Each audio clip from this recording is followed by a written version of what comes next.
나의 참 예수의 피밖에 없네. 예수의 흘린 피 날리게 하오니 귀하고 귀하다. 예수의 피밖에 없네. 예, 다 같이 묵도하심으로 낮 예배를 함께 드리겠습니다.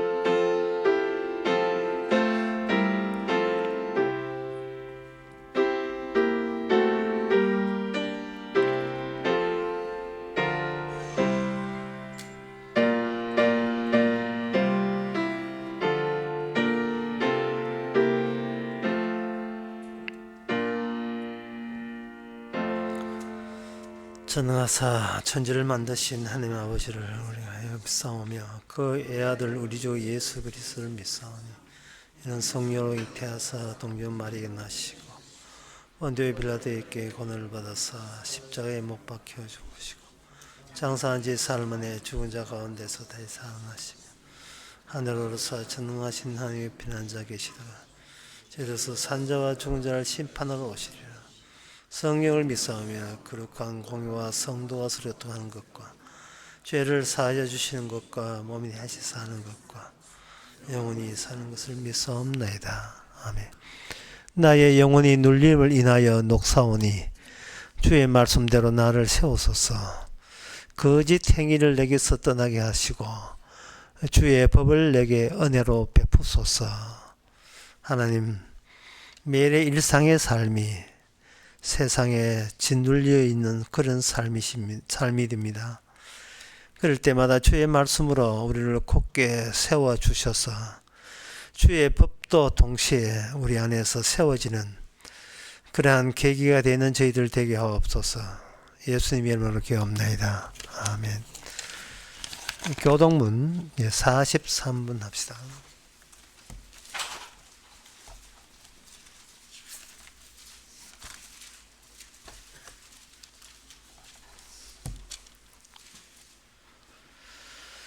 내가 너희께 이르노니 목숨을 위하여 무엇을 먹을까 무엇을 마실까 몸을 위하여 무엇을 입을까 염려하지 말라.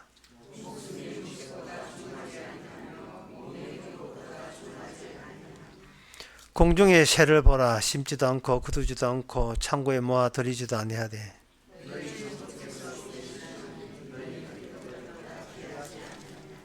너희 중에 누가 염려함으로 그 키를 한 자나 더할 수 있느냐. 들의 백합화가 어떻게 자라는가 생각하여 보라. 그러므로 염려하여 이르기를 무엇을 먹을까 무엇을 마실까 무엇을 입을까 하지 말라.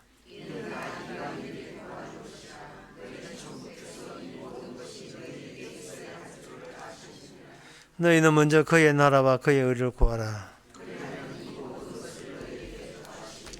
아멘. 네, 자리에 앉아서 찬송가 44장 합시다.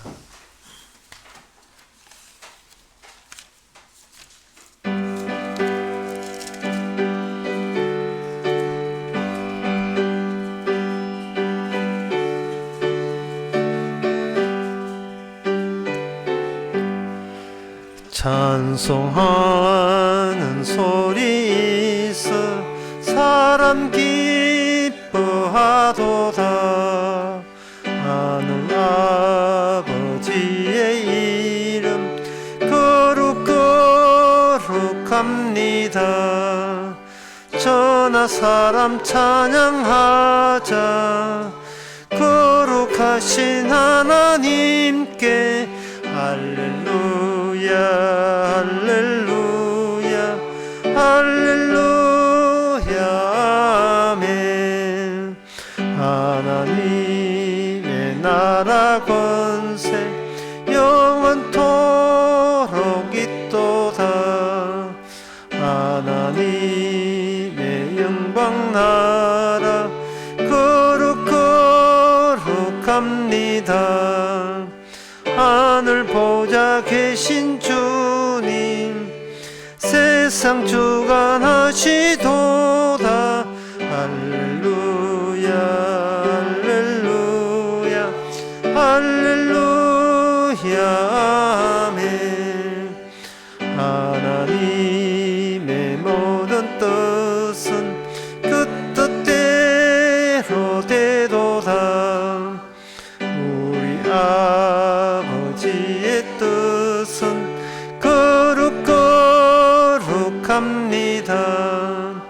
주여 속히 임하셔서 기쁜 날을 주옵소서. 할렐루야 할렐루야 할렐루야 아멘 아멘. 이 세상 이 시간 다 같이 기도하실 때 김종철 집사님 기도하시겠습니다.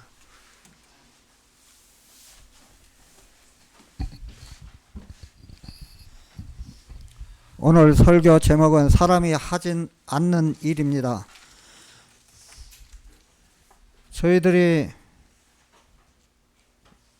이 땅에 살아가는 동안 말씀이 살아 움직이는 이 세상인 것을 기뻐하며 어쩔 수 없이, 정말 어쩔 수 없이 하나님 뜻대로 당연하게 마귀와 함께 저주받아 정령 죽으리라를 보여주신 흠함이 없는 죽은 믿음으로 살기를 예수님 이름으로 기도드리옵나이다. 아멘.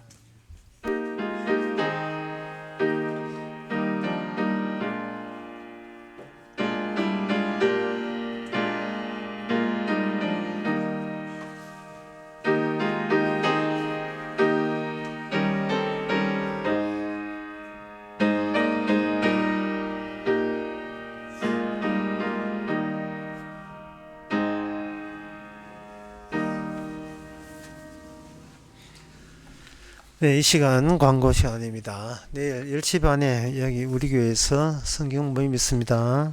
다른 광고 없으면 찬송가 389장 합시다.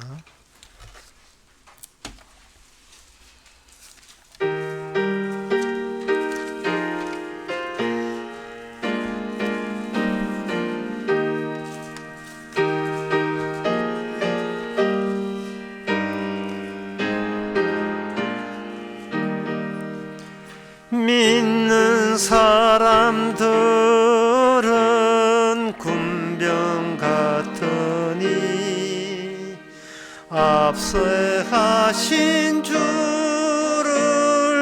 따라갑시다. 우리 대장 예수 길을 가지고 접전하는 곳에 가신 것 보라. 믿는 사람들은 군병 같으니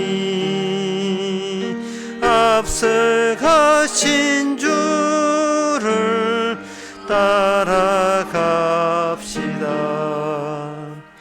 원수 마귀 모두 쫓겨가기는 예수 이름 듣고 그 업이 남이라. 우리 찬송 듣고 지옥 들리니 형제들아 찬송합시다. 믿는 사람들은 군병 같으니 앞서 가신 주를 따라갑시다. 세상 나라들은 멸망받으나 예수 교회 영영 장성하리라. 지옥 권세 감히 해치 못함은 주가 모든 교회 지키심이라. 믿는 사람들은 군병 같으니 앞에 가신 주를 따라갑시다. 백성들아 와서 함께 모여서 우리 모두 함께 개가 부르세. 영원토록 영광 권세 찬송을 우리 임금 주께 돌려보내세. 믿는 사람들은 군병 같으니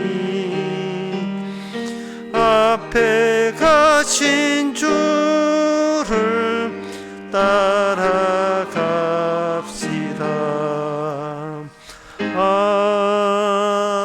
아멘. 하나님의 말씀은 히브리서 8장 1절에서 2절까지, 1절에서 4절까지 보겠습니다. 이제 하는 말의 중요한 것은 이러한 대제사장이 우리에게 있는 것이라. 그가 하늘에서 위엄의 보호자 우편에 앉으셨으니 성소와 참 장막에 부리는 자라. 이 장막은 주께서 베푸신 것이요 사람이 한 것이 아니니라. 대제사장마다 예물과 제사 드림을 위하여 세운 자니 이러므로 저도 무슨 드릴 것이 있어야 할지니라. 예수께서 만일 땅에 계셨다면 제사장이 되지 아니하셨을 것이니 이는 율법을 좇아 예물을 드리는 제사장이 있음이라. 아멘. 여기 제사장, 대제사장, 계속 제사장 이야기 나오고, 그 다음에 성소, 그 다음에 장막 그 이야기 나오고, 예수님은 땅에 계시지 않고 지금 하나님 위엄의 보호자 우편에 계시다, 그런 이야기가 나옵니다.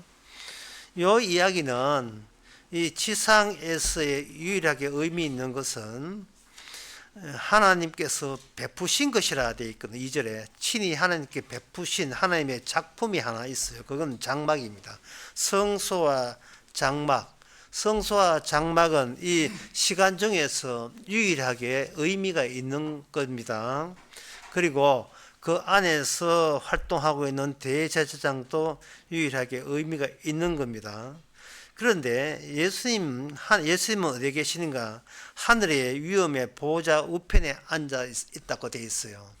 그러니까 이 시간이 흐르는 곳에는 대제사장의 활동과 성소 성막의 의미가 있고, 시간이 흐르지 않는 하늘나라에서는 주님께서 보호자 우편에 앉았다, 그렇게 되어 있습니다. 그러면 방금 제가 이야기하는 하나님 우편에 있는 예수님, 그 지상에 있는 성막, 성소, 그 제사장, 그거 빼놓고 다 의미가 없다, 이 말입니다. 이거 빼놓고 다 의미가 없는 거예요. 그러면 이거 빼놓고 의미가 없다는 말은 어떤 것도 소용없는 짓이고 의미가 없는 것인가?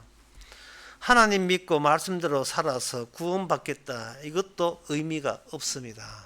이거는 이 시간 속에서 인간들이 자기한테 의미를 주려고 예를 쓰는 그 노릇에 지내, 그러한 행위에 지나지 않습니다. 하늘에는 주님이 계시고 땅에는 제사장이 있고 그 외에는 의미가 없습니다. 우리 자신을 것도 거기에 해당이 됩니다. 그래서 이 말씀을 보면서 우리는 의미 있는 것이 예수님과 이 지상에 예수님과 관계되어 있는 이 제사장만이 의미가 있다면 그 의미 있는 그 말씀을 오늘 이걸 보면서 자기가 무의미하다는 것을 인식을 해야 되고, 그렇다면 내가 열심히 이 땅에 살라고 애쓰는 것이 이게 의미가 없다면 어느 쪽에서 이게 문제가 되는지, 도대체 어느 쪽에서 내 쪽에 무슨 문제가 있어서 하나님께서는 내가 이 땅에 열심히 살아도 그것은 의미 없는 것으로 간주하시는 이유가 뭔지를 이 본문을 통해서 알아야 됩니다. 오늘 본문에 보게 되면 예수님과 제사장의 하늘에 계신 분과 땅에 있는 사람의 그 차이점을 말하는데, 땅에 하늘에 계신 분은 머리 들을 게 없다는 거예요. 반면에 3절에 보면 대제사장은 예물과 제사 드림을 위하여 세운 자니, 땅에 있는 의미 있는 제사장은 뭐를 이렇게 하나님께 바치고 드린다는 겁니다. 그러면 예수님이 하늘에 계시는, 지금 예수님께서 의미 있는 예수님께서 만약에 지상에 오셨다면 예수님은 예물 드릴 게 없다고 되어 있거든요. 여기 4절의 끝에 보면 예수님이 만일 땅에 계셨다면 제사장이 되지 아니하실 것이니 이는 율법을 쫓아 예물을 드리는 제사장이 있음이라 이렇게 되어 있어요. 예수님이 의미 있는 예수님이 땅에 있고 또 의미 있는 제사장이 땅에 같이 있다면, 그러면 둘 중에 누가 의미가 없느냐? 성소에서 제사를 드리고 제물을 드리는 대제사장 쪽에서 의미가 없는 거예요. 의미가 없는 거예요.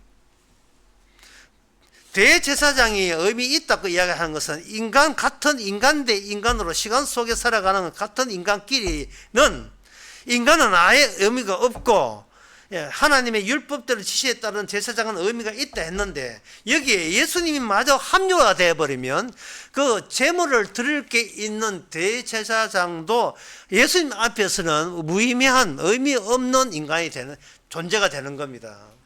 그 말은 이 시간이 없는 세계에서 볼 때 시간에 있는 모든 것들은 시간과 더불어서 의미가 없는 거예요. 소용없는 거예요. 헛짓하고 있는 겁니다. 그러면 헛짓하고 있는 이 세상에서 대제사장이 그냥 아무것도 안 해도 헛짓하고 있는데, 왜 하나님께서는 대제사장에게 율법을 줘가지고 예물과 제사를 드리는 기능을, 드리는 그 직능을, 그 무의미한 의미 없다는 그 직능을 계속 왜 하게 하시는 그 이유가 무엇이냐? 그것은 인간들이 이 땅을 살아가면서 하나님 믿고 말씀대로 살아서 구원받겠다는 이것이 근원적으로 하나님한테는 이게 성립이 안 돼요. 다시 말씀드리겠습니다. 하나님 믿고 그 말씀대로 살아서 구원받겠다는 이 자체가, 이 사고방식 자체가 이 틀려 먹은 거예요. 이게 뭔가 인식의 생각의 틀을 이게 고쳐져야 돼요. 이 생각의 틀을. 6개월 동안 열심히 세상 일하고 이제 주일날 즐거운 마음으로 교회 왔습니다. 말씀 듣겠습니다. 그 말씀대로 듣기만 하지 않고 지키겠습니다. 그러면 하나님께서 저 언제 죽더라도 천국 넣어줄 거죠. 라는 그 생각 자체가 이건 애시당초에 하나님께서 이거는 거부하는 사고방식이에요. 그런 사고방식을 안 받습니다.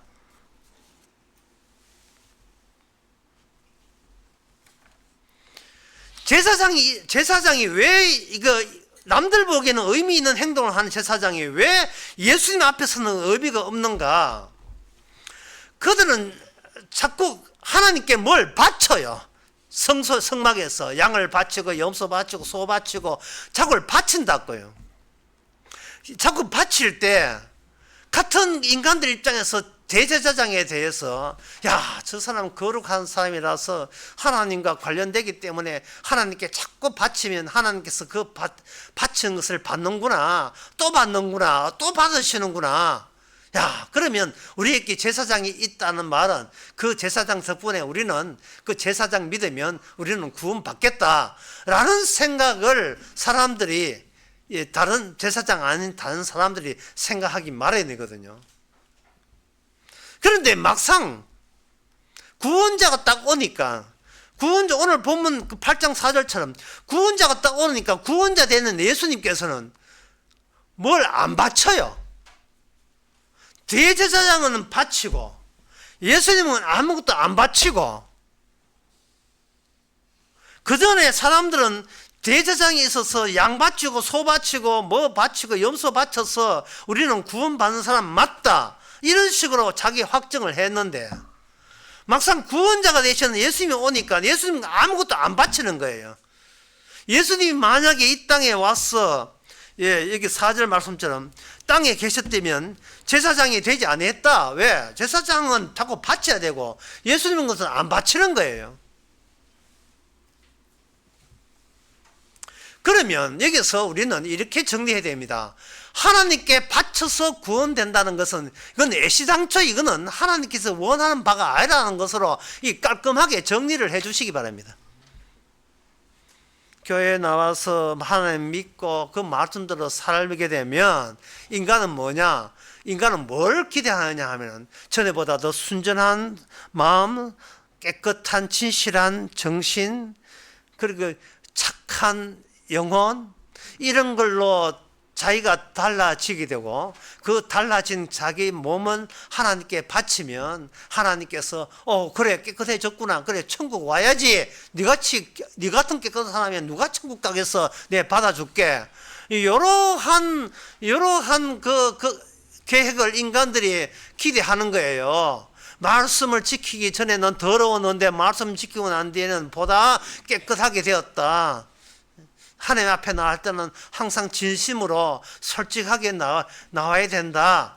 솔직하게 살면 하나님이 다 응답하신다, 이렇게 생각하는데, 여러분, 진심이요, 진심의 반대가 진리예요.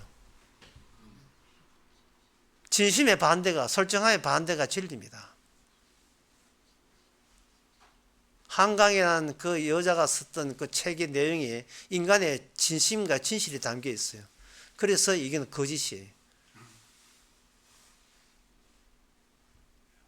하나님께서는 깨끗한 영혼 안 받으십니다. 순진한 마음 안 받아요. 아예 안 받아요. 아예 안 받습니다. 뭔가 하나님께 받는다는 그 인식의 틀 자체가 교회 몇십 년 다닌지 모르겠지만 그동안 헛방이었던 겁니다. 다 거짓말이었던 거예요. 목사가 속여서가 아니라 여러분 자신이 이미 그런 선입감을 가지고 거기에 억지로 성경과 끼워 맞췄던 겁니다. 그러면 이 인식의 틀, 이 생각의 틀을 뭘로 바꿔야 되는가? 로마서 11장 34절에서 36절에 나와 있습니다. 누가 주의 마음을 알았느냐? 간단하죠. 니들이 내 마음을 알아? 니들이 하나님의 마음을 안다고? 무슨 소리 하고 있는 거야? 너를 몰라. 너희 내 인간이야. 그러면 내 마음 모르게 돼 있어. 네가 주의 마음을 안다고? 무슨 소리 하고 있는 거야? 누가 내 마음을 알아? 몰라. 누가 그의 모사를 되었는가? 누가 주님의 계획을 알아맞혔어요? 누가 주님의 계획을 눈치챘어요? 아무도 잴 수 없어요. 그러면 주의 뜻이 여기 그 다음에 뭐냐? 누가 주께 먼저 드려서 갚으심을 받겠느냐? 주님께 드리면 주께서 갚아준다고. 누가 어느 사기꾼이 그런 소리를 해요? 어느 사기꾼이 순진한 영혼을 받는다고요? 깨끗한 마음 받는다고요? 성실한 마음 받는다고요? 안 받아요.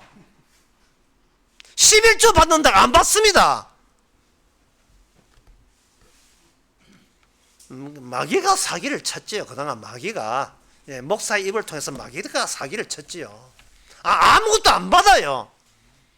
제사장이든 소와 양 염소도 안 받아요. 왜 그걸 받는다는 생각을 왜 했을까? 그것은 하나님의 계획을 몰라서 그렇고 주님의 마음을 몰라서 그렇고 하나님을 몰라서 그래요.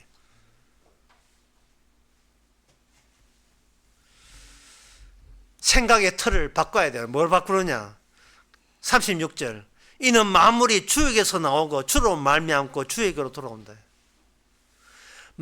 주님으로부터 새로 나온 만물만 천국에 갑니다. 주님으로부터 우리 출발 새로 하자. 다시 말해서 나에게서 나오는 어떤 것도 주께서는 안 받습니다. 이렇게 한번 생각해 보세요. 내가 주께 드리고 다시 내 것으로 남아 있는 게 여러분이 있는지 없는지 한번 판단해 보세요. 내가 주께 드리고 나머지 내 것으로 남겨진 게 있는지 없는지 한번 보라 이 말이죠. 일요일날 주께 드리고 월, 화, 수, 목, 금, 토 여러분 겁니까? 그래 되는 거예요. 교회 헌금 한 5천 원 하고 나머지 수입은 그 자기 겁니까? 도대체 내 거라고 되돌아오는 내 거라고 남길 것이 따로 있느냐 이 말입니다. 그 따로 있다면 그것은 내 쪽에서 하나님을 다루겠다는 거예요. 우상이죠. 귀신 섬기는 것 똑같은 거예요. 내 쪽에서 하나님을 다루겠다는 거예요. 이것은 내가 한 거고 이것은 주님이 한 것이라는 그 사이에 말씀이 와서 벽을 쳐버립니다. 이것은 내가 한 것이고 주님이 한 것은 이것입니다. 벌써 그걸 갈라질 때 이미 그는 두꺼운 벽이 있어가지고 내 쪽에서 그걸 통과를 못해요.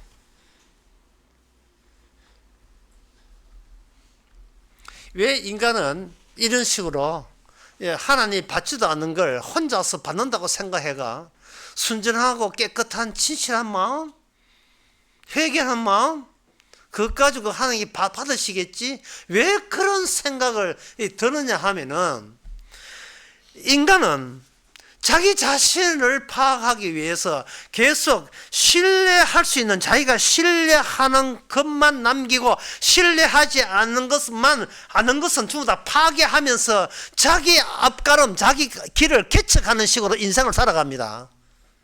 믿을 만한 것은 남기고 믿지 않는 것은 피하는 방식으로 자기 길을 계속해서 앞으로 나아가요. 인간들이 하는 것은. 그러면 인간이 신뢰하는 게 도대체 인간이 신뢰한다는 게 어떤 것을 신뢰할까요? 그것은 바로 힘이 되는 것에 대해서 신뢰하는 거예요. 인간의 힘이 되는 것에 대해서. 마태복음 26장 52절에 보면 예수님께서 베드로에게 이렇게 이야기합니다. 52절. 여기 51절에 예수와 함께 있는 자 하나가 손을 더 금을 빼어 제사장의 종을 쳐 귀를 터뜨리니 예수님이 체포되는 거 보고 제자 중에 하나가, 근데 제자 중에 하나가 나중에 베드로였어요.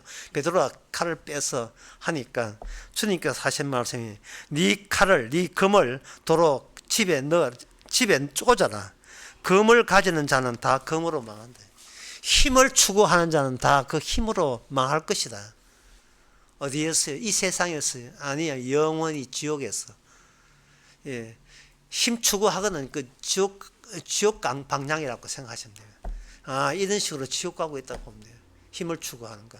근데 인간은 힘을 추구하는 것만 반기고 나머지는 안 돌아봅니다. 돌아보질 않아요.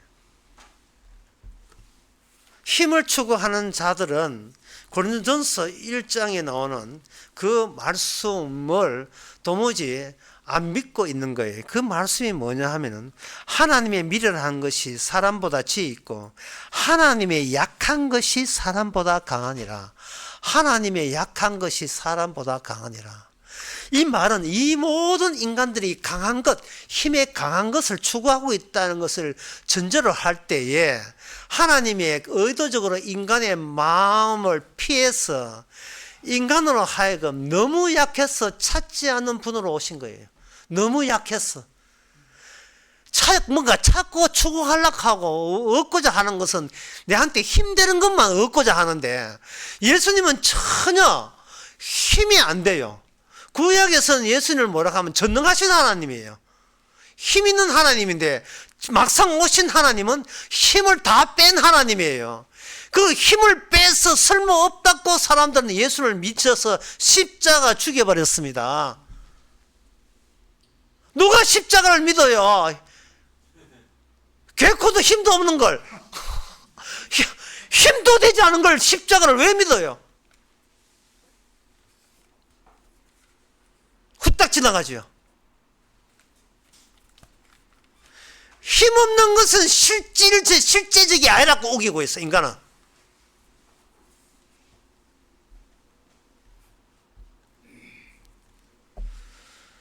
어제 결혼식에 참석하는데 여기 혼주분도 계시는데 주례 없는 결혼식을 해요.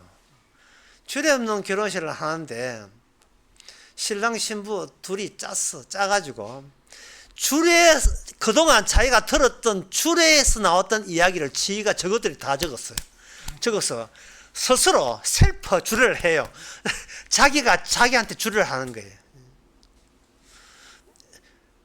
나는 신랑으로서 맛있는 반찬을 해주겠고 절대로 아내에게 속상하지 않고 늘 웃게 만든다. 이 평소에 들었던 주례사를 시작도 없이 내가 주례하시라 하지 말고 그런 끄짝 주례는 우리가 다 할 수 있습니다. 미리 다 적어왔어요. 이래도 할 말 없죠. 이 주례사 하는 분들 이런 식이에요. 아내를 끝까지 사랑했고 또 신부는 남편의 하는 일을 적극 후원하고 간섭하지 않고 잘 도와주고 저끼리 주고받으면 다 해봤어요. 주례를. 그 말은 뭐냐 하면 아버님 어머님 그동안 아버지 어머님 잘 키워줘서 제가 이렇게 해서 결혼까지 하게 되었습니다. 그러니까 참 고맙습니다. 이런 식이에요. 그래서 속으로 내가 묻고 싶은 게 있었어요. 내가 이런 식으로 해서 이만큼 장성해서 자립해서 결혼까지 하게 되었습니다 라고 할 때 저는 그 신랑 신부한테 묻고 싶은 거예요. 네가 누구지? 내가 뭘 해서 이만큼 이뤘다는 힘의 구축 말고 힘의 비축 말고 네가 누군지를 네가 알아. 네가 누군지를 힘만 찾고 있는 네가 누군지를 알아. 그게 정상이야.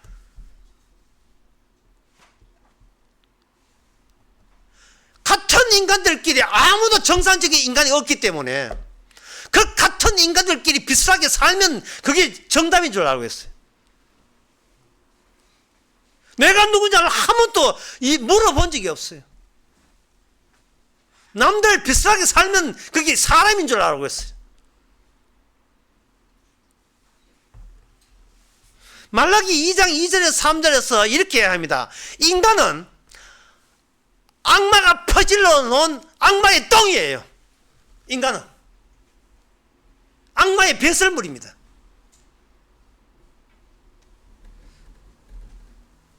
제사장이 제사를 드리니까 말라기 했어요. 그 똥은 네 얼굴에다가 쳐발라 버린다 했어요. 말라기 2장 2절에서 3절. 왜 더러운 걸 내한테 바치려고? 네가 누군지를 네가 알아? 누가 알려주는 사람도 알려줘도 듣지도 않고요. 힘 모아서 그저 인간 비스무리하게 살면 사람 대우받는다. 그렇게 생각하는 거예요. 성경은 그런 인간들을 절대로 놓치지 않습니다. 마태복음 7장 21절 22절에 나더러 주여 주여 하는 자마다 천국 들어갈 것이 아니요 다만 하늘에 계신 내 아버지의 뜻대로 행하는 자라. 딱 그 단서를 딱 붙여놓고 22절에 무시무시한 말씀이 나옵니다. 그날에 많은 사람들이 나더러 이르래요. 주여 주여 우리가 주의 이름으로 선지자 노릇을 하며 주의 이름으로 귀신을 쫓아내며 주의 이름으로 많은 권능을 행치 아니하였나까 하니니 그때 내가 너희께 밝히 말하되 내가 너희를 도무지 알지 못한다. 도무지 알지 못한다. 저 교회 60년 다녔습니다. 50년 다녔습니다. 누구예요? 누구세요? 누구세요? 그 네가 만들어낸 네 조작한 네 모습이지. 누구시죠? 네가 내 앞에 나온 적이 있어? 없잖아. 같은 교회 다니고 예수 믿는다고 우기는 그 인간들하고 비교했지. 네가 내 앞에 나온 적 없잖아.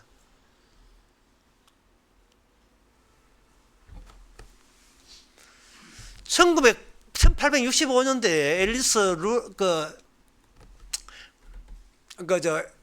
그 소설 이름이 이상한 나라 앨리스라는 그런 소설이 있어요. 캐롤이라는 사람이 영국의 수학자가 쓴 어른을 위한 동화 같던데 이상한 나라 앨리스라는 내용을 잠깐 말씀드리면 그 언니한테 동화책 하다가 막 동화인데 잠결에 꿈속에 토끼가 지나가면서 주머니에서 시계 꺼내고 아이고 늦었어 하고 막 도망치거든요. 하니까 그 앨리스가 토끼 어디 가지? 토끼 따라 토끼 굴 속에 들어가 가지고 토끼 굴 속의 그 세계가 이 앨리스가 컸던 소녀입니다. 소녀가 컸던 이 인간 세계하고 하는 전혀 다른 비논리적이고 비합리적이고 다른 법칙이 통하는 세계에 토끼굴 속에 그렇게 들어가서 거기서 갖가지 모험을 하고 곤란을 겪고 뭐 이게 버섯을 먹고 몸을 조절하고 뭐 여러 가지 이야기가 많은데요. 그 중에 어떤 이야기가 제한테 주목을 끄느냐 하면은 참 그 재밌는 이야기인데 꽃밭에 갔는데 꽃이 앨리스를 딱 보고 하는 말이 너 무슨 꽃이야? 이래요. 꽃의 세계에서 이상한 꽃이 들었다고 생각하는 꽃들이 그 꽃들이 이상한 모습 자기처럼 안 생긴 이상한 꽃이 오니까 너 무슨 꽃이야? 하게 그렇게 엘리사 기가 차서 내가 왜 꽃이야? 너 잡초구나. 너 잡초구나. 그게 나 잡초 아닌데. 그럼 네가 누군지를 네가 설명해봐. 엘리사가 그 자리에서 할 말이 이렇습니다. 내가 누군지를 내가 설명을 못한 거예요. 같은 인간들끼리 설명할 거예요. 나는 몇 학년이고 나는 나이가 얼마고 어느 학교고 나는 어디 살고 돼요. 그러나 꽃들의 세계는 그것이 완전히 무의미한 거예요. 의미 없는 거예요.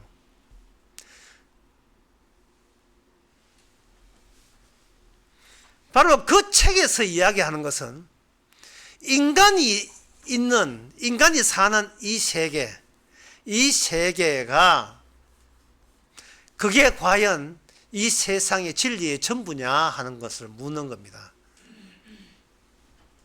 인간은 합리적이고 논리적이지만 그 내부에 뭐가 자리 잡고 있는가? 힘이 자리 잡고 있어요.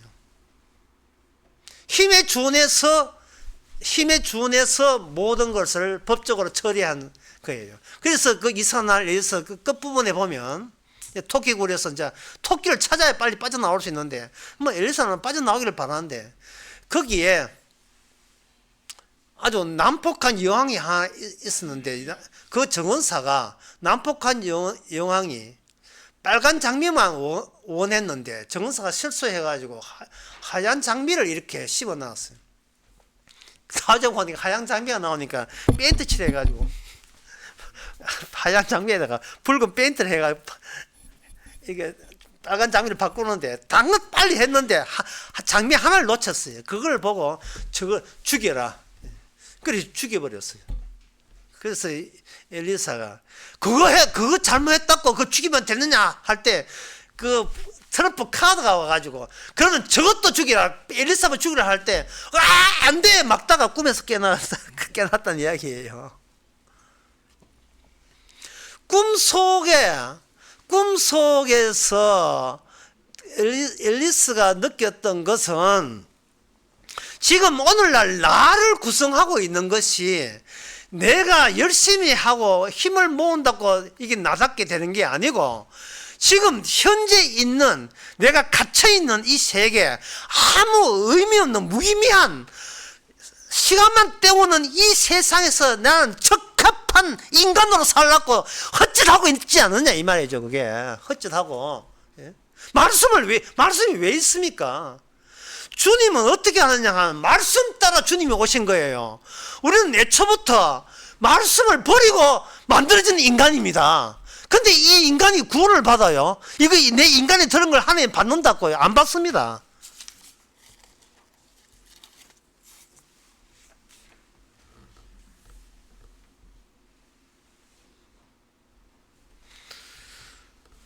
그러면 여기에 대해서 그러면 천국 갈 수 있는 방법은 뭐냐? 예? 엘리사는 그 토끼를 만나야 빠져나오는데 어떻게? 방법이 있겠느냐? 예, 이상한 나라의 엘리사 배우면 제가 아까도 말씀한 마지막 때 힌트가 있어요. 트럼프 옷을 입은 군사가, 모양의 군사가 자기를 죽을 때 안 되라고 손으로 막다가 꿈에서 깨어났잖아요.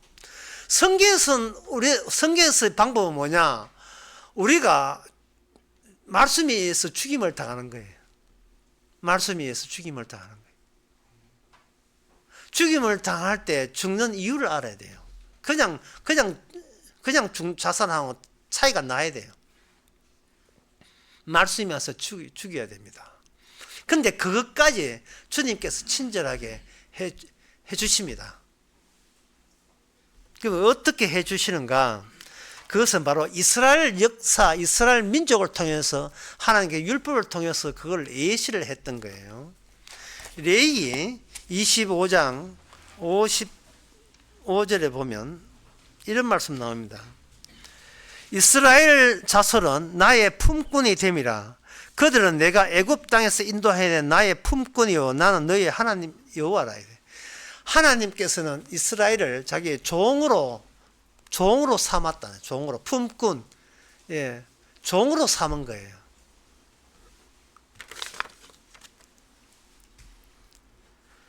그 종으로 삼았는데 이 종으로 삼기 위해서 하나님께서 값을 치렀어요. 그게 유월절의 어린 양이라는 겁니다. 유월절 어린 양. 유월절 어린 양으로 마땅히 죽어 지옥 가야 될 인간을 잠시 유월절 어린 양이라는 그 값을 치러서 하나님의 종으로서 천국에 대해서 실습 학생용으로 하나님께서 약속의 땅으로 살게 하신 거예요. 실습을 하는 겁니다. 실습생으로. 그러니까 값을 치르기 때문에 여기 뭐가 성립되냐면 빚이 성립돼요. 빚이 성립된다. 이 관계가 보세요. 이 이상한 나라 엘리사 이야기 아닙니까? 예. 지금 이 세상에서는요, 이런 성경 이야기, 이스라엘 이야기가 전혀 하고 상관없는 세상이에요. 왜냐하면 내가 사는 것은 내가 노력해서 애써서 얻은 그 힘으로 내가 살 만큼 살고 죽고 난 데는 난 모르겠고 살 때는 내 노력으로 살면 그만이다. 다시 말해 나는 자유인이다. 내 것 가지고 내 사는데 누가 뭐래. 바쁘다 보면 교회 안 나올 수 있지 뭐 어쩌라고. 그게 내 인생이야. 내 인생. 내 인생은 종이 아닙니다. 내가 주인이에요. 내 인생은 내가 주인입니다. 근데 하나님의 이야기는 이스라엘부터 시작하거든요. 이스라엘부터 시작할 때 이스라엘에게 하나님의 율법을 줬는데 그 율법 안에 무슨 이야기 들었냐 하면 아까 기도하신 집사람도 그런 이야기했지만 정령 죽으리라고 되어 있어요. 정령 죽으리라. 그 주님은 죽음 안에서 하나님 생명 대신 주님이 하나님의 이름이 죽음 안까지 침투해 들어온 거예요. 죽음뿐인 세계에 생명 되시는 분이 들어와서 이제부터 너는 나의 노예요, 나의 품꾼이요, 나의 종이다, 이렇게 되는 겁니다.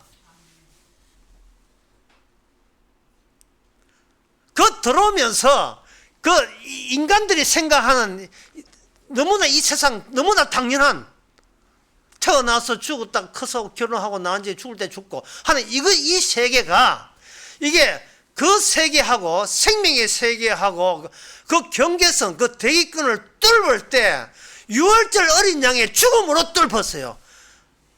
죽음 이쪽엔 생명 세계가 우리 바깥에 있고 이쪽에는 죽음인데, 죽음 세계에 있으면서 인간은 늙어 죽는 것만 생각했지 이 자체가 죽음의 세계라는 것을 못 느끼고 있으니까 저쪽 세계에서 여기 투입할 때 죽음이라는 모습으로 투입된 거예요. 그 죽음이라는 모습, 그 원인을 집대성하고 이거 지배하고 모아놓은 그 장소가 성소고 성막이에요. 그게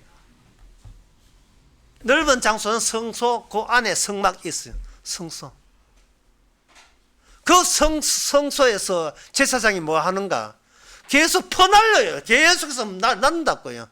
양 잡고 소 잡고 염소 잡고 계속 잡아요. 계속 잡고 새 잡고 곡물 밭을 갈아서 드리고 5대 제사를 늘 드리고 하고 있는 거예요.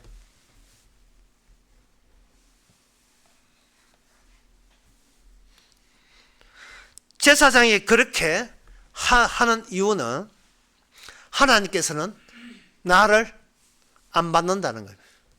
하나님께서 나를 안 받는다. 대신해서 양을 값으로 받는다는 거예요. 그만큼 우리는 하나님께 빚을 져 있는 거예요. 빚져인 사람입니다. 이 죽음의 빚을 우리가 수고한다고 그걸 갚을 수가 있느냐?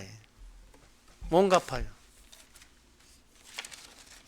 마태복음 5장에 25절에 너와 송사하는 자와 함께 길에 있을 때 급히 사화하라. 송사하는 자가 너를 재판관에 내어주고 재판관이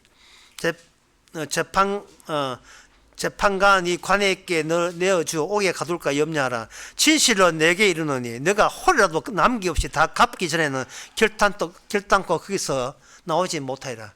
결단코 이 지옥에서 너는 못 빠져나온다.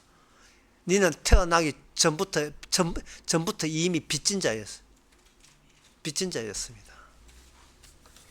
마태복음 18장에 보면 예수님께 이렇게 하신 취지가 베드로의 질문과 더불어서 아주 정말 친절하게 설명을 잘 해주셨어요. 마태복음 18장에 베드로가 이런 이야기합니다. 베드로가 가로되 주여 형제가 내게 죄를 범하면 몇 번이나 용서하여 주리이까? 7번까지 하오리까? 이렇게 7번 용서하면 됩니까? 라고 했어요. 그때 예수님께서 그 답변을 해주면서 7번에 70번이라도 할지라도 70번이라도 해야 된다고 이야기하면서 뭐를 지금 베드로께 이야기하느냐, 베드로야 너는 지금 너 자신이 삭제되지 않는 상태에서, 내가 이미 죽은 자라는 것을 인식하지 못한 상태에서, 내가 살았다고 착각하는 상태에서 남이 나에게 죄를 범했을 때 살아있는 내가 저 사람에게, 형제에게 7번 용서하면 됩니까? 라는 그런 말도 안 되는 질문을 했다는 거예요. 그래서 내가 말도 안 되는 답변을 할게. 7번에 70번이라도 해야 된다. 그래서 네가 질문 자체를 할 때 나가 죽어서 이미 삭제됐다는 자체, 내가 뭐 누구를 갚아줄 입장이 못 된다는 그 자체를 모르고 질문을 하고 있는 거예요. 모르고 질문하게 되면 뭐가 힘이 되냐 하면은 자기가 남한테 용서하는 것도 내 구원에 비축된 힘이 될 수가 있어요. 그래서 그 다음에 나오는 이야기는 좀 길지만 제가 진리가 짧아서 요약해 보면, 천국은 어떤 인구가 같으니 회개할 때 일반 달란트 빚진 자 하나를 데려오며 갚을 것이 없으므로 주인이 명하여 그 몸과 처와 자식들 모든 수를 다 받아 갚게 하라 한데, 그 사람이 아이고는 못 갚습니다 해가지고 딱 그걸 탕감을 해줬어. 그 종의 주인이 불쌍히 여겨서 탕감을 해줬다 이 말. 탕감을 해주고 난 뒤 지는 탕감 받아놓고 그 다음에 100데나리온 빚진 자 하나를 만나가지고 갚아라. 근데 똑같이 아이고 못 갚습니다 하니까 못 갚아. 그럼 시임에 막 옥에 가두니까 진짜 주인이 와서 내가 네 불쌍히 여겨줘서 내가 갚아줬잖아. 근데 너는 왜 안 갚아줘? 당장 저 인간을 옥에다 집어넣어라. 이 이야기를 예수님이 하셨어요. 이게 뭐냐 하면은 빚지고 현재 빛을 짊어지고 있는 그러한 존재인 것을 너희들이 왜 모르냐 이 말이죠. 다시 말해서 하나는 빚을 갚아야 되고 하나는 빚을 졌다는 말은 이것이 주종관계다 이 말입니다. 주인과 종의 관계다 이 말이에요. 우리가 정녕 죽었어야 돼요. 죽었는데 생명을 표현하고 생명을 드러내기 위해서는 하나님과 우리 사이에 주인과 종의 관계로 하나님께서 우리 속의 관계로 찾아온 생명이 주종 관계로 찾아오신 거예요. 그게 이스라엘 민족입니다. 그러면 그 많은 빚을 어떻게 우리가 무슨 수로 뭐 갚아야 뭐 천당을 가는 구원을 받는데 무슨 수로 갚습니까? 갚을 뭐 돈푼이나 있어요. 로마서 3장 24절에 이 예수를 하나님의 그 피로 인하여 믿음으로 말미암아 24절입니다. 예. 그리스도 예수 안에 있는 구속으로 말미암아 하나님의 은혜로 값없이 의로우심을 받는 자가 되었느니, 값없이 의롭다 하심을 받았니. 돈도 한 푼 안 치르고 네 다 갚은 자가 되어버렸어. 값없이 의로움을 되었다. 이 값없이 의로움을 유효하려면, 이게 우리 안에 효과 있게 작동이 되려면 우리는 빚진 자의 입장에서부터 출발해야 돼요. 그리고 두 번째, 우리는 그 빚을 갚을 재주가 없다는 것부터 출발해야 돼요. 내 힘으로 내 인생 살았다고요. 우리 둘이 바르게 살겠다고요. 네가 누군지를 지금 모르잖아. 네가 모르는데 내가 뭘 하겠습니다 말이, 그게 얼마나 무책임한 말이에요.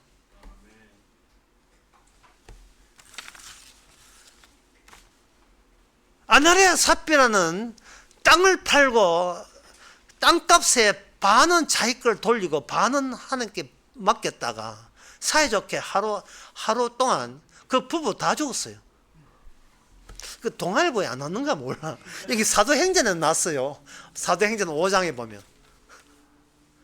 그렇게 뭐라고 되어 있냐 하면은, 네가 지금 사람한테 네 헌금을 바쳤구나. 그러나 하나님은 네가 어디서 성령을 속이느냐, 사람의 눈을 의식해서 바쳤다는 그 사실이 곧 바로 바쳐놓고 바쳤다, 나는 바쳤습니다, 그것이 내한테 남아있다는 것은 하나님의 관계에 따로 있고 내 쪽에서 설정한 관계에 따로 말을 한다는 이 자체가 이 사탄의 지시라는 거예요. 그게 그 사도행전을 보면 네가 사탄의 지시로 되어 있어요. 사탄이 네한테 그렇게 지시를 내렸구나. 따로 내가 하나님 앞에서도 이거는 진실하다, 어렵다, 착하다 할 것 건더기를 따로 남겨두는 거. 그것으로 주님의 빛이 갚아질 수 있겠습니까? 그래서 신약에서 예수님의 그 화목제물로 또는 예수님의 그 죽으심으로 값없이 구원을 받는데, 이 내용이 이미 구약에도 나와 있습니다. 이게 구약에 호세아 1장에 보면, 요즘 말로 하면 목사님인데 목사님이 누가 결혼했는가? 정결하고 깨끗한 그런 귀한 집 규섭댁하고 결혼한 게 아니고 창녀하고 결혼했어요. 창녀하고. 그리고 그 창녀했던 뭐 특징은 뭐 창녀라도 지고 수수한 창녀가 아니고 지고 지수는 창녀가 아니라 여러 남자를 찾는 창녀. 그리고 이 창녀는 결혼하고 난 뒤에 당신만을 사랑해 이런 부인이 되는 게 아니고 결혼 하나 마나 또 다른 남자 찾아가 버리는 그 창녀, 그 창녀와 의도적으로 하나님께서는 혼인을 시켰습니다. 그 내용이 호세아 1장에도 나오지만 그 내용이 압축된 것이 호세아 8장 9절에서 10절에 나옵니다. 이스라엘은 이미 삼켜었으니 이제 열국 가운데 있는 것이 기뻐하지 아니한 그릇 같도다. 저희가 홀로 처한 들나귀처럼 아수르로 갔고 에브라임이 값주고 연애한 자를 얻었도다. 저희가 열방 사람에게 값을 주었을지라도 나는 이제 저희를 모으리니 저희가 모든 방백의 임금에 지어진 짐을 인하여 취하기 시작하리라. 이게 뭐냐 하면은 이게 호세아가 나오거든요. 호세아 하는 이 선지자가 목사가 의도적으로 남자만 무조건 남편을 버릴 요양으로 결혼한 여자 또는 남편을 그저 다른 남자만 찾는 그 여자와 의도적으로 혼인한 이유가 거기서 자식을 낳는데 그 자식이 음란한 여인의 자식을 낳기 위해서 일부러 혼인을 하게 한 거예요. 그러면 그 호세아 선지자의 자식들이 음란한 자식이라면 거기 호세아 선지자가 필히 보여줘야 될 하나님의 계시가 되는 거, 말씀이 되는 겁니다. 인간아, 네가 누구냐? 저 음란한 자의 자식입니다. 이렇게 고백되도록. 피는 모속이잖아요. 아담의 본성을, 악마에 물든 아담의 본성을, 그 피가 우리 안에 흐르고 있습니다. 요새 뭐 동성애 때문에 그 뭐 데모도 하고 뭐 여기 튀기도 하고 뭐 200만이 모였다 해서 기독교 신자도 뭐 모여서 하는데 동성애의 문제의 기본은 이게 뭐냐 하면은 동성애 속에는 하나님께 반항하는 반골의 힘이 들어있어요. 힘. 반골의 힘이라 하는 것은 뭐냐면 일단 반발하고 싶은 충동. 그게 그 기질. 그게 바로 반골이에요. 반항이에요. 그러니까 이 동성애 반대하는 것은 로마서 1장에 나오지만 남자가 남자를 찾고 여자 찾는 이것은 죄다 하지만 그거는 동성애는요 아담의 죄 중에서도 약간의 일부 삐져나온 거예요. 삐져나온 부분이고 모든 인간 속에는 하나님께 반항하는 반골의 기질, 악마의 기질이 누구나 다 들어있는 거예요. 이 반항하는 기질을 하나님께서 이걸 들추어내는 방법은 힘없이 힘없는 메시아를 보내는 외에는 다른 방법이 없습니다. 힘이 뭡니까? 내가 모은 힘대로 내가 살겠다는데 네가 와. 이게 힘의 방향이거든요. 내 인생 내가 살겠다는데 하나님 네가 뭔데 이거다 이 말이죠. 하나님 믿고 아닌 거는 내가 알아서 내 믿을 테니까 기다려서 주세요. 기다려보세요. 내 믿을 테니까. 이게 힘이다 이 말이죠. 출발점을 자기가 하는 거예요. 내가 하나님께 정성과 다 바칠 때니까 하나님 거기에 대해서 보답으로 천국 보내달라. 이게 뭐냐? 누가 드림으로 갚으심을 받겠느냐와 하나님의 뜻과는 대치되는 거예요. 이게 하나님께 드려서 구원받지 못한다는 것은 니를 똑바로 알아 이 말. 너는 그 정도밖에 안 된다는 거예요. 너 줘도 네가 바쳐라. 내 망하게 해줄게. 이게 제사장이 양 바친다고 구원받는 게 아닙니다. 생각의 틀은 메시아 오실 때까지 아무도 알지를 못해요. 그냥 됐다 제사만 드릴지 그 생각의 틀은 그대로예요.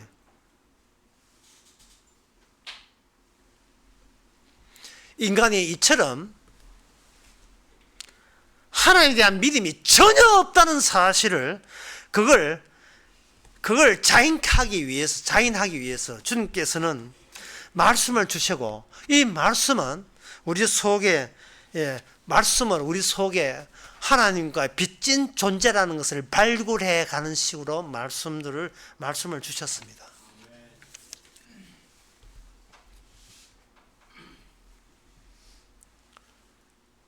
특히 주의해야 될 것은 이 모든 것이 이미 정령 죽으리라는 그 공간, 이 공간 속에서 인간들은 그 죽음을 향하여 그 죽음 안에서 움직인다는 겁니다. 그래서 하나님께서는 말씀으로 뭘 해주느냐, 네가 속해 있는 이 공간, 네가 나쁘다가 아니라 이 속해 있는 자체가 이미 죽은 자들의 집합차라는 것을 알려주는 식으로 말씀을 주지요. 그러니까 고린도전서 2장에서 이렇게 고린도서 2장에서 이렇게 되어 있습니다.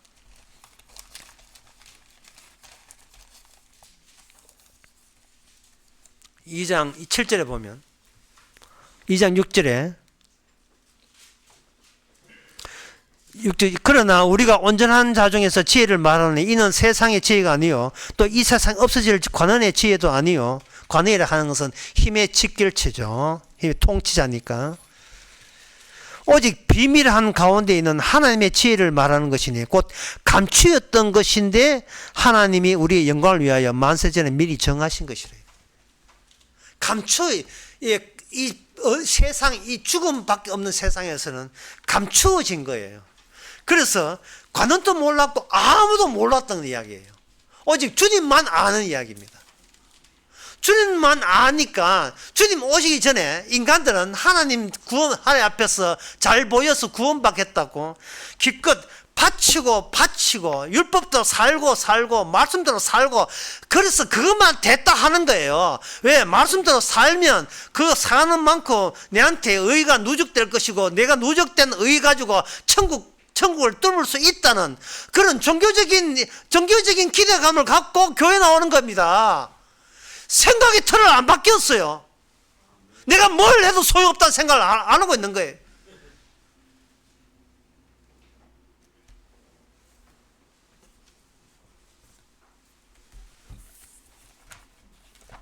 과연 율법에 그들이 탈출을 할 수 있는 희망이 완전 좌절되어 있는가? 그렇지 않습니다. 율법에 이미 예언된 게 있고 예수님이 구약 율법을 가지고 이렇게 내 쪽에서 이미 다 해소되었다는 것을 보여주는 그런 대목들이 나와요. 그게 바로 레위기 25장 아까 55절 보셨잖아요.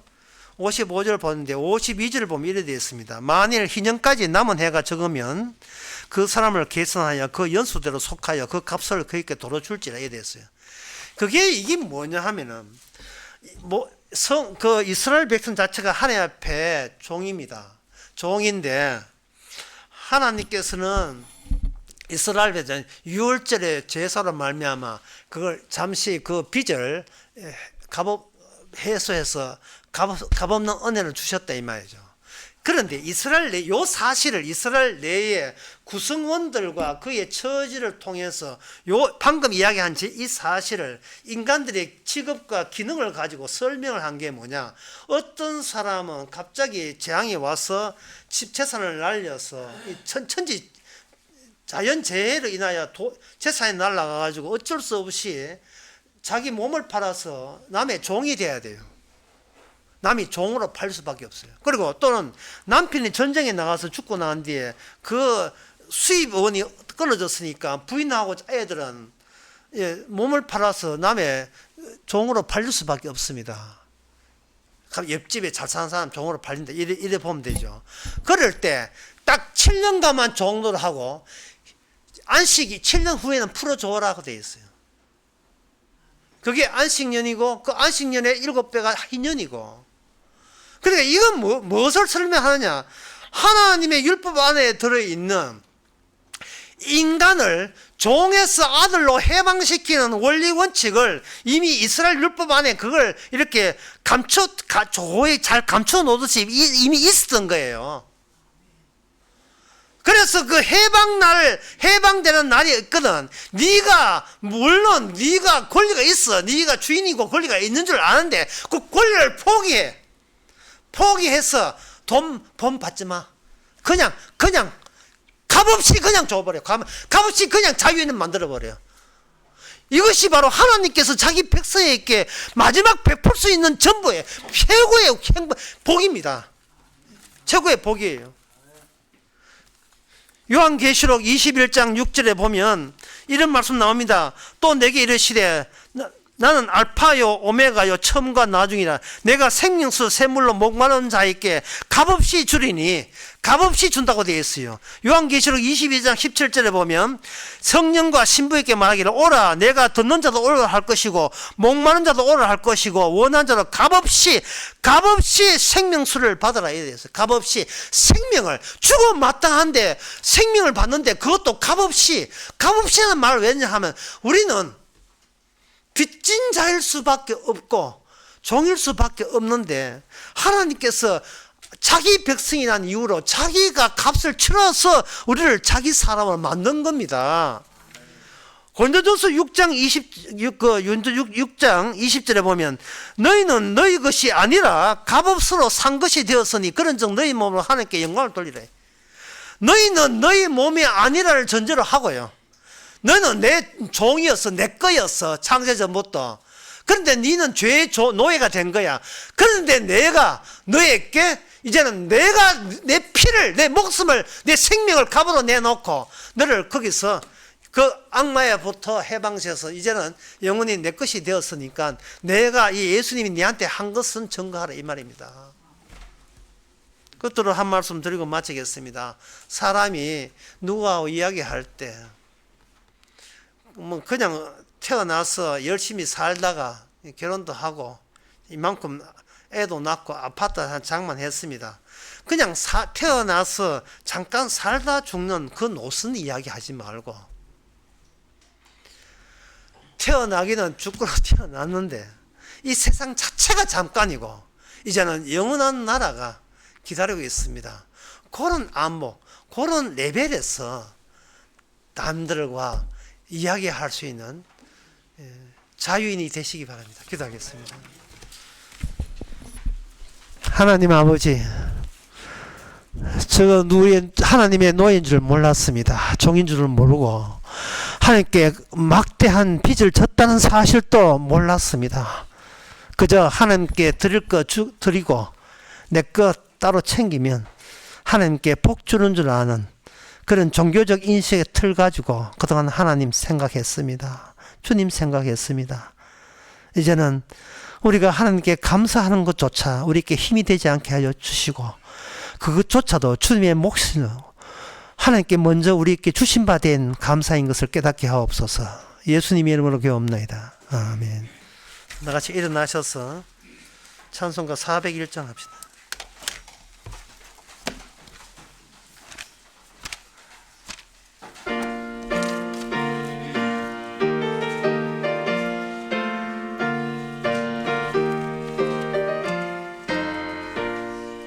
천성을 향해 가는 성도들아, 앞길의 장애를 두려 말아라. 성령이 너를 인도하시리니 왜 지체를 하고 있느냐. 앞으로 천성을 향해 나가세. 천성문만 바라고 나가세. 모든 천사 너희를 영접하려 문 앞에 기다려서 있네. 너 가는 길을 누가 비웃거든 확실한 증거를 보여주어라. 성령이 친히 감화하여 주사 저들도 참기를 얻으리. 앞으로 천성을 향해 나가세. 천성문만 바라고 나가세. 모든 천사 너희를 영접하려 문 앞에 기다려서 있네.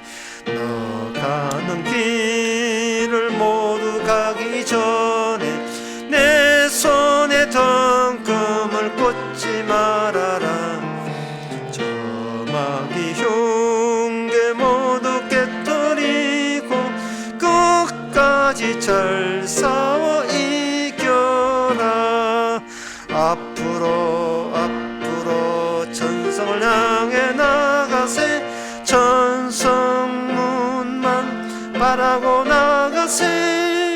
모든 천사 너희를 영접하려 문 앞에 기다려서 있네. 기도합시다. 지금은 우리 주 예수 그리스도의 은혜와 하나님의 커진 사랑과 성령의 충만하심이 모든 것이 주님의 하신 일인 것을 이제는 눈을 떠서 바라볼 수 있는 모든 성도에게 함께 있을지어다. 아멘.